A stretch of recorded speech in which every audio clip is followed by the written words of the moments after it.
लगन जफर मियाँ की। इन प्रश्नों के उत्तर बताएं। जफर मियाँ ने लेखक का स्वागत कैसे किया? लेखक के दुकान में पहुंचते ही जफर मियाँ ने उस्तरा नीचे रख दिया और उठकर एक कुर्सी लाया और बाहर दुकान से एक चाय का प्याला लाकर दिया। जफर मियाँ मजदूरों के बाल कैसे काट रहे थे? जफर मियाँ मजदूरों के बाल बड़े लगन से काट रहे थे। जफर मियाँ अपने ज्ञान को कहाँ तक पहुँचाना चाहते थे? जफर मियाँ अपने ज्ञान को कला की चरम सीमा तक पहुँचाना चाहते थे। इन प्रश्नों के उत्तर लिखें। लेखक कुर्सी पर बैठकर मजदूर के बारे में क्या सोच रहे थे?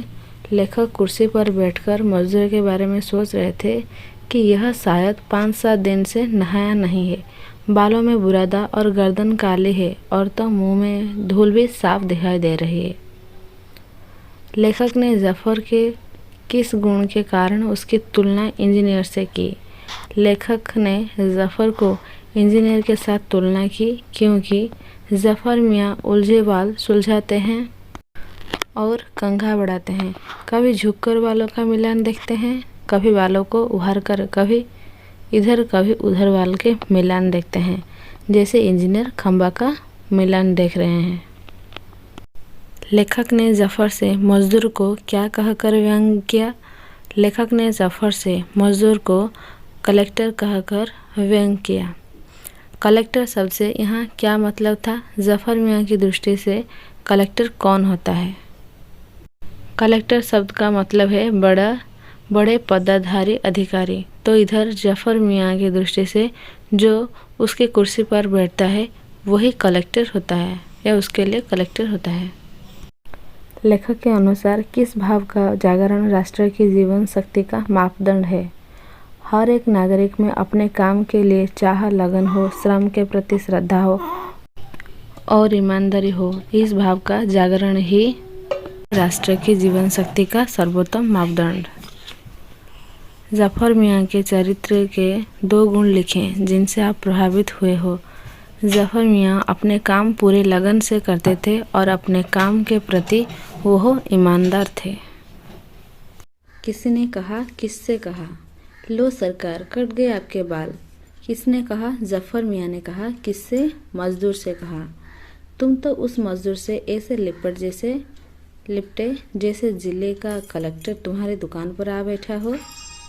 ये लेखक ने कहा है जफर मियाँ से। मेरे लिए तो जो इस कुर्सी पर बैठता है वही कलेक्टर है, ये जफर मियाँ ने कहा। किसको? लेखक को। सही स्थान पर नुक्ता लगाएं। जफर, ज और फ के नीचे नुक्ता लगाया जाएगा। ज्यादा, ये जो ज है उसके नीचे लगाया गया है।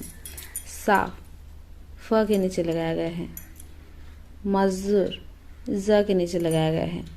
इंतजार, इस ज के नीचे लगाया गया है। आवाज, ज के नीचे नुक्ता लगाया गया है। अनुस्वार अथवा अनुनासिक लगाकर शब्दों को पूरा करें। मियाँ, कंघा, संभवतः, मापदंड, कैंची, 5, मुँह, वहाँ, खंबा, नूरजहाँ। यदि शिरोरेखा के ऊपर कोई मात्रा होती है तो चंद्रबिंदु का प्रयोग होता है या बिंदु के रूप में होता है, जैसे भैंस, सौंपना आदि।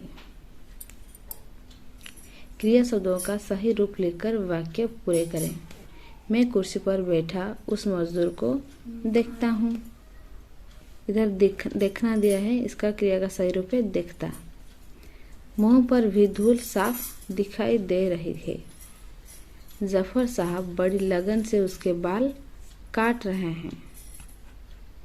अपने ज्ञान और कला की चरम सीमा तक पहुंचाना चाहते हैं। पैसे देकर वो चला गया। दिए गए वाक्यों को की से पूर्ति करें। बाहर की दुकान से चाय का एक प्याला लाकर मुझे दिया। सोचता हूँ कि शायद यह 5-7 दिनों से नहाया नहीं। मैं देख रहा हूँ कि जफर मियाँ वालों की कटाई में लीन हैं। मेरे सामने उतरती जा रही है जीवन वेद की यह ऋचा।